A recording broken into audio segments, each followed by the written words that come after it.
Minsan, ang pinakatahimik na lugar, sila ang may tinatagong pinakamalalalim na sikreto. Sa unang kwento natin, 4 na magkakaibigang babae ang nangungupahan sa isang townhouse malapit sa isang unibersidad sa Maynila. Tahimik ang lugar nila, malayo sa ingay ng lungsod. Perpekto para sa kanilang pag-aaral. Sa loob ng ilang buwan nilang pagtigil doon, wala silang naramdamang kakaiba. Hanggang dumating ang isang gabi. Simula nung gabing yon, nagbago yung pananaw nila sa lugar na dati akala nila ligtas.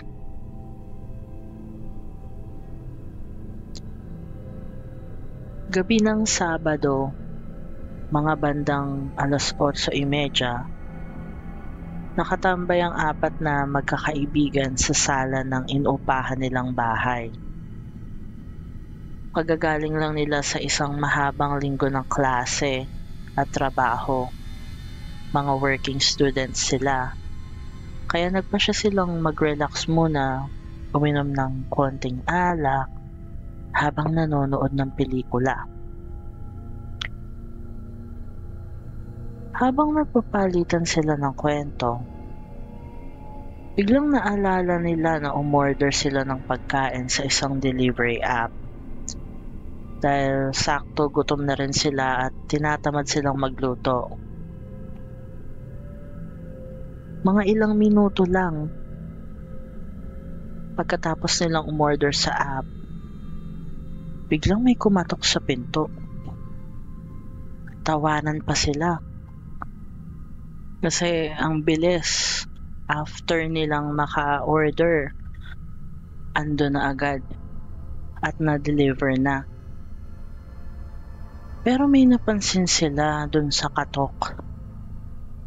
Hindi yun normal na katok ng isang delivery rider. Mabigat, mabilis, tsaka parang nakakakaba, parang nagmamadali yung kumakatok. Si Meg, hindi niya tunay na pangalan, yung pinakamalit sa kanila, pero siya yung pinaka-friendly at dapat magbabayad sa gabing yun. Tumakbo siya sa kwarto para kunin daw yung wallet niya, pero habang wala siya doon sa salas, according sa mga kasamahan niya, hindi tumitigil yung pagkatok nung delivery rider sa labas. Hanggang walang nagbubukas ng pinto. Palakas ng palakas yung katok. Parang galit na. So yung 3, nagsimula ng makaramdam ng kaba. Si Jess, hindi niya rin tunay na pangalan, yung pinakamakulit sa 3 at laging nagbibiro. Siya yung unang sumilip sa peephole nung pintuan nila. Pagsilip niya, napatras siya kaagad. Sabi niya, may nakaharang daw sa peephole. Wala siyang makita. Itim lang. Kaya yung isa nilang kasama, si Ann, lumapit din sa pinto at siya naman yung sumilip. Pero kagaya ni Jess, wala rin siyang nakita. May harang yung peephole. Pero tuloy-tuloy pa rin yung katok. Nung hindi pa rin nila binuksan yung pinto, maya-maya, may lalaking nagsalita sa labas. Sabi niya, buksan daw yung pinto dahil pulis daw siya at may itatanong lang daw. Nagkatinginan sila. Wala naman silang ginagawang masama. Tahimik naman dun sa lugar at walang komosyon. Bakit may pulis? Pero hindi pa rin nila binuksan yung pintuan. Nanghingi si Jess ng ID o badge dun sa lalaking nagsalita. Pero tahimik lang ito. Walang sagot.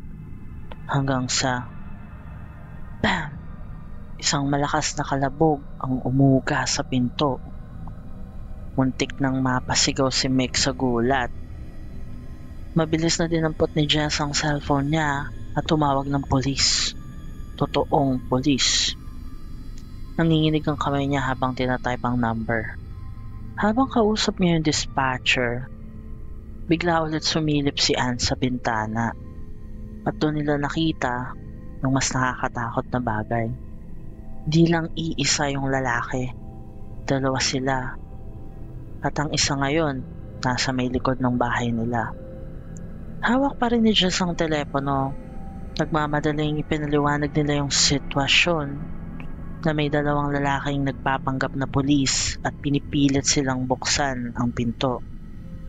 Sinabi naman ng dispatcher na may pupunta ng unit sa lugar nila at pinayuhan silang manatili lang sa loob ng bahay, huwag bubuksan ng pinto kahit na anong mangyari. Pero bago pa man dumating ang tunay na pulis, may narinig silang isang tunog na nagpahinto sa kanilang lahat. Pak! Nabasag ang ilaw sa porch. Naisip nila na ginawa ito ng mga lalaki para hindi nila makita kung anong itsura nila. At bago sila makapagsalita, may narinig silang boses mula sa may likuran. Mabagal, malamig, punong-puno ng galit. Huwag kayong mag-alala. Babalik ako. Kinilabutan silang tatlo. Makalipas ang ilang minuto, may dumating ng mga pulis na may dalang flashlight. Agad nilang sinilip ang paligid pero wala na yung dalawang lalaki. Sinabi nila yung insidente pero walang CCTV sa lugar para makuha yung mga mukha nila. Isa sa mga pulis ang nagsabi ng isang bagay na nagpatindig ng balahibo ng magkakaibigan. Sa palagay ng mga pulis, hindi pagnanakaw ang plano ng mga lalaki. Dahil kung ito ang plano nila, bakit hindi nila pinili yung ibang bahay na walang tao? Bakit sila? Mula nun hindi na sila nakatulog ng mahimbing. Lumipas ang ilang linggo at hindi na bumalik ang dalawang lalaking yon. Pero hindi na rin nila hinintay pang maulit ang insidente. Lumipat na sila ng tirahan. Hanggang ngayon pala isipan pa rin sa kanila kung ano ba talaga ang gustong gawin ng dalawang lalaki. Pero isang bagay lang ang malinaw. Kung hindi sila nag-ingat at binuksan nila ang pintong yong, baka iba na ang kwento ngayon. Kaya, kung may kumakatok sa pinto nyo sa 10 oras ng gabi, siguraduhin yung alam nyo kung sino ang nasa labas.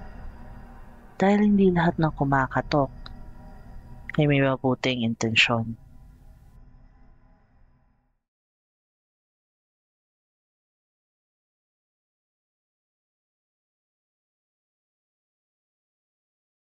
Ang susunod nating kwento ay tungkol sa karanasan ng isang pamilya sa isang ordinaryong hapon. Isang pangyayari na kahit anong isip nila, hindi nila kayang ipaliwanag. Nangyari ang lahat sa isang bahay na may mahabang pasilyo mula sa pintuan hanggang sa kusina. Dito nakatayo ang nagkukwento kasama ang kanyang kapatid at isang kaibigan nito. Naghihintay sila ng pizza delivery. Maliwanag pa nun, sabi nila.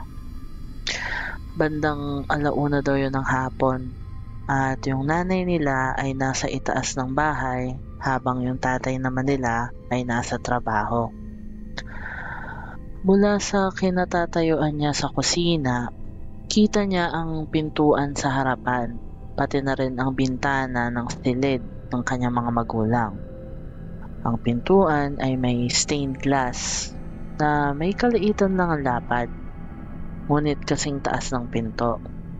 Samantalang yung bintana naman ng kwarto ay malinaw na malinaw, kitang-kita yung labas. Habang naghihintay sila ng pizza delivery, may isang bagay siyang napansin. Isang matangkad na anino ang biglang dumaan sa bintana ng kanyang mga magulang. Halos kasing taas ito ng bintana. Mas mataas pa sa kanyang tatay na 6-footer. Mabilis itong lumipat patungo sa may stained glass ng pinto. Pero ang nakapagtataka, hindi ito lumitaw sa pangalawang bintana na according sa kanya, sa normal na sitwasyon, kung may taong dadaan doon, makikita ito sa parehong bintana bago makarating sa pinto. Pero sa pagkakataong ito, hindi nangyari yun. Iniwasan na lang niyang bigyan ng pansin yun. Inisip niya na baka niloloko lang siya ng paningin niya or baka gutom lang siya. Pero makalipas ang 5 minuto, may isa na namang dumaan sa harapan nila.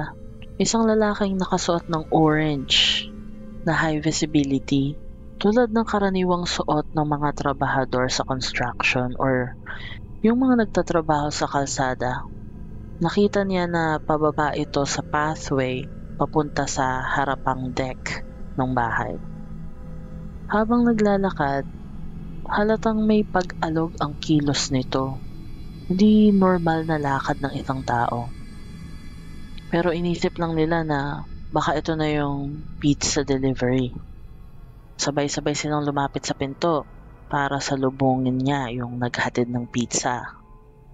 Ang sobrang weird lang, nung binuksan nila yung pinto, wala namang tao.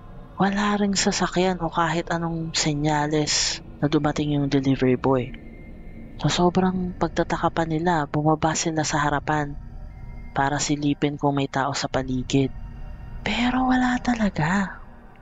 Dahil hindi nila maipaliwanag yung nakita nila, tinawag nila yung nanay nila para sabihin yung nangyari.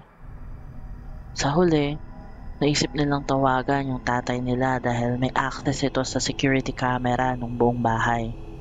Binalikan nila yung footage nung nakaraang 30 minuto. At doon nila nalaman yung hindi kapanipaniwalang katotohanan. Walang dumaan. Ni isang tao, ni isang sasakyan, walang anino ng kahit sinong tao ang lumapit sa bahay nila upang tsakin nila kung totoo yung nakita nila. Lumabas pa yung nanay nila para lang maglakad sa parehong direksyon kung saan nila nakita yung di maipaliwanag na figure. Pero nung tiningnan nila ito mula sa loob ng bahay, kita lamang nila yung tuktok ng ulo nito mula sa bintana. Ibig sabihin, kung hindi sobrang tangkad talaga nung dumaan, talagang hindi lilitaw yung buong katawan nun sa bintanang yon. Maliban na lang kung sadyang napakalaki talaga nung tao na yon o kung tao nga ba yon. Ang mas lalong nakakapagtaka pa daw, hindi lang iisa yung nakakita nito. Pare-pareho nilang nakita at ang mga kaibigan niya, pati na rin ang mga kapatid, yung parehong bagay sa parehong paraan. Hanggang ngayon, hindi pa rin daw nila may paliwanag kung ano ba yung nasaksihan nila. Tao ba to? Isang nilalang mula sa ibang dimensyon? O isang espiritu na gumagala sa kanilang tahanan? Isa lang daw ang sigurado sila. Hindi yun isang ordinaryong bisita. Sa huli, dumating rin naman daw yung totoong pizza delivery. Pero hindi na nila alam kung dapat ba silang matuwa at ma-enjoy yung pizza o kabahan.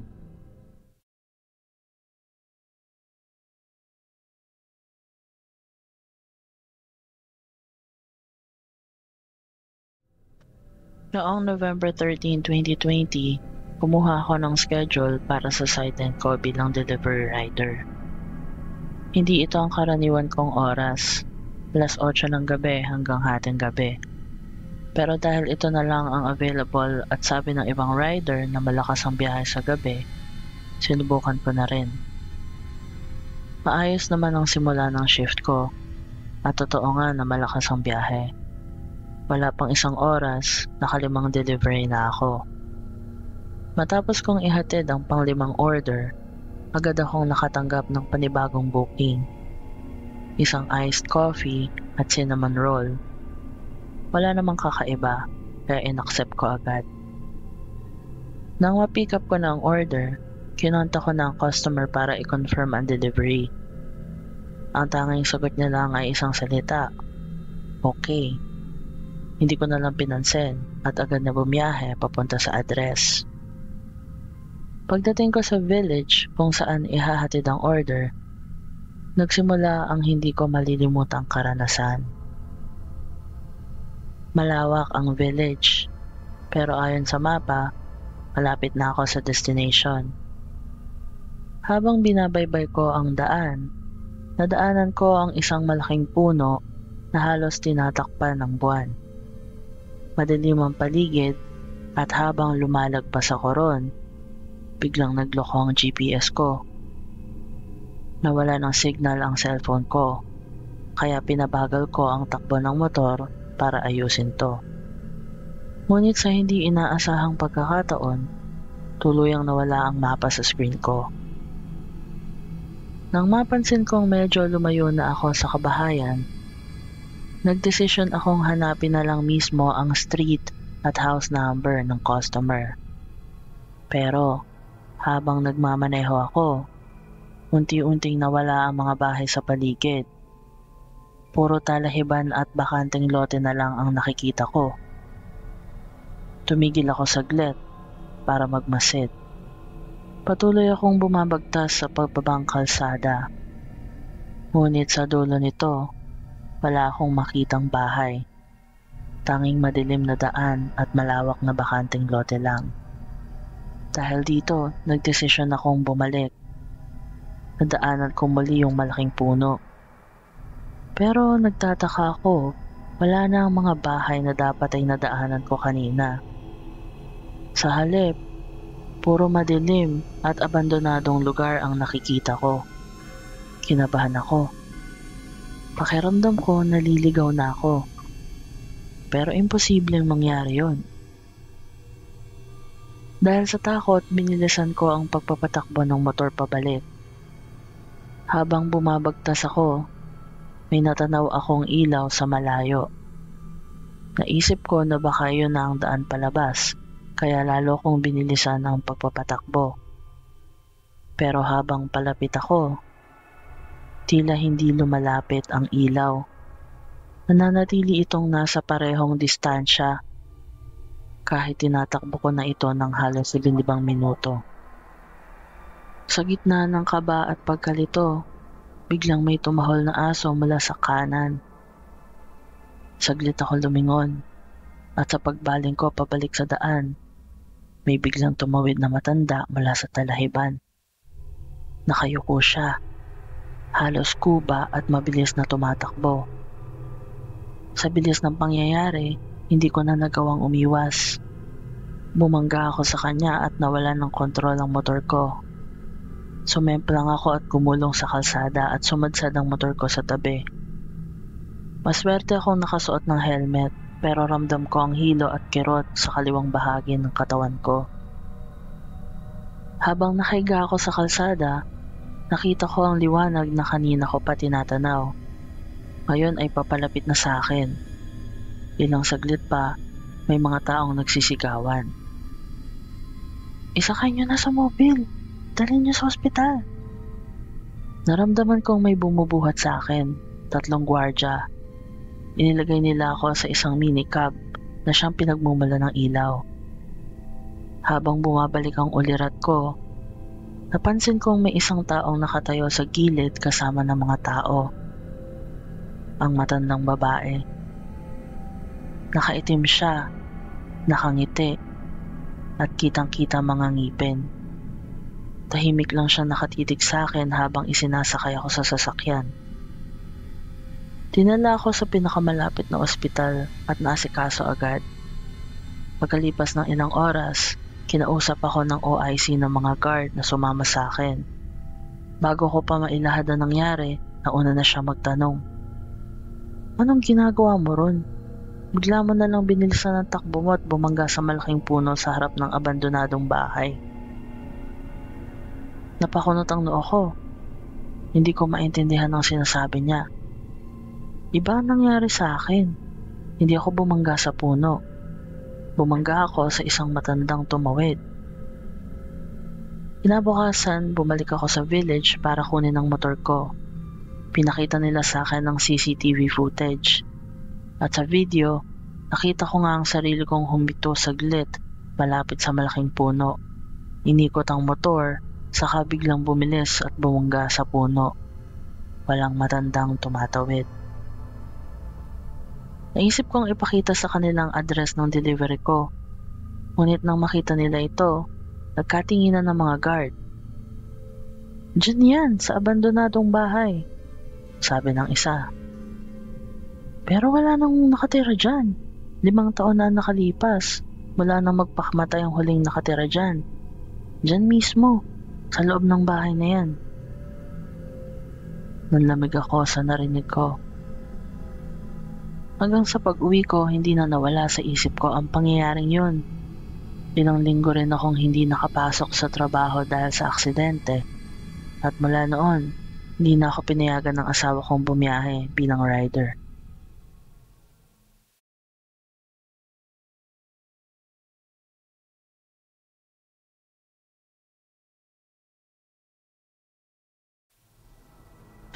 Noong 2019, nagsimulang magtrabaho bilang food delivery rider si Joel.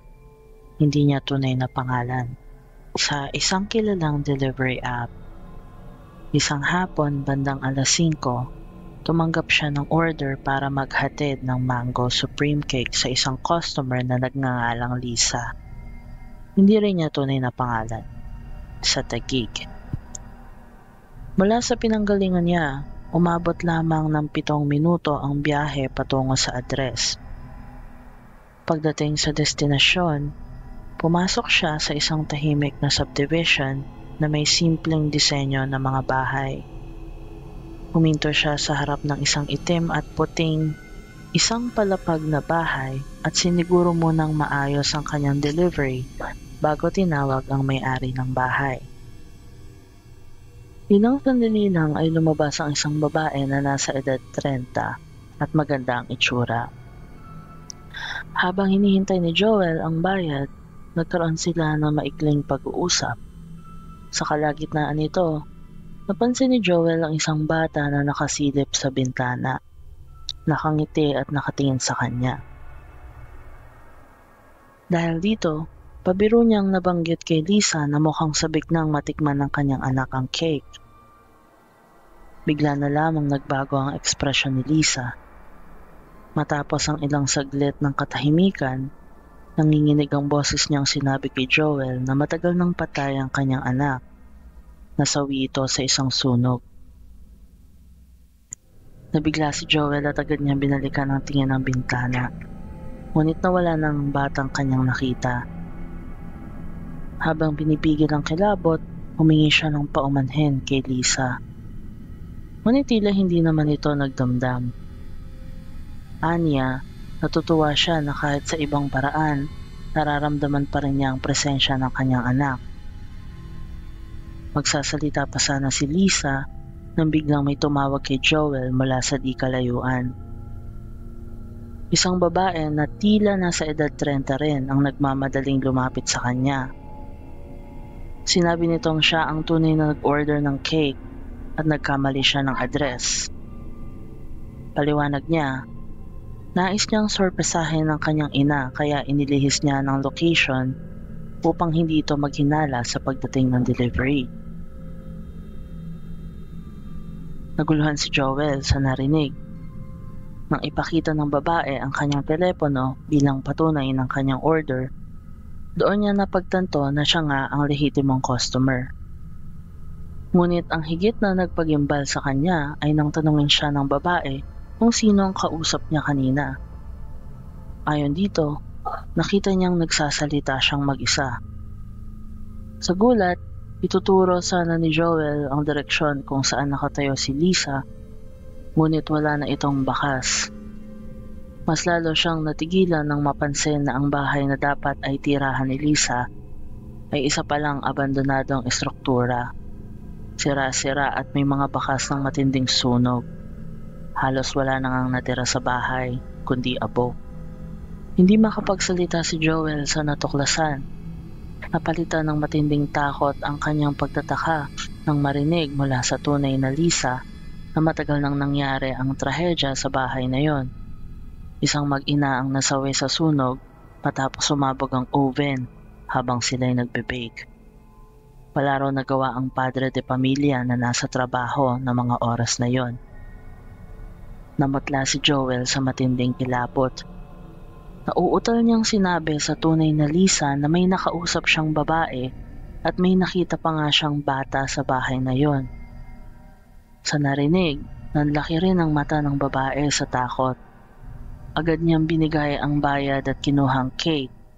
Ngunit bago umalis, napansin ni Joel na may bahid ng abo ang kamay niyang inabot niya sa kausap niyang unang Lisa. Sa takot, agad siyang pinaalis ng tunay na Lisa at humingi ng tawa dahil sa hindi sinasadyang pagdadala niya sa ganoong sitwasyon. Hindi na nag-aksaya ng oras Joel. Mabilis niyang inasikaso ang kanyang gamit at agad na umalis sa lugar habang nanginginig at habol-habol ang kanyang hininga. Hindi siya makapaniwala na ang una niyang nakausap ay isang hindi tunay na tao. Sa kabila ng pagiging bago sa trabaho noon, hindi niya akalaing makakaranas siya ng ganitong kababalaghan. Hindi rin nagtagal nagpa siyang iwan ang pagiging delivery rider. Sa ngayon may sarili na siyang negosyo kasama ang kanyang pamilya. At ang kanilang pangunahing produkto, Mango Supreme Cake.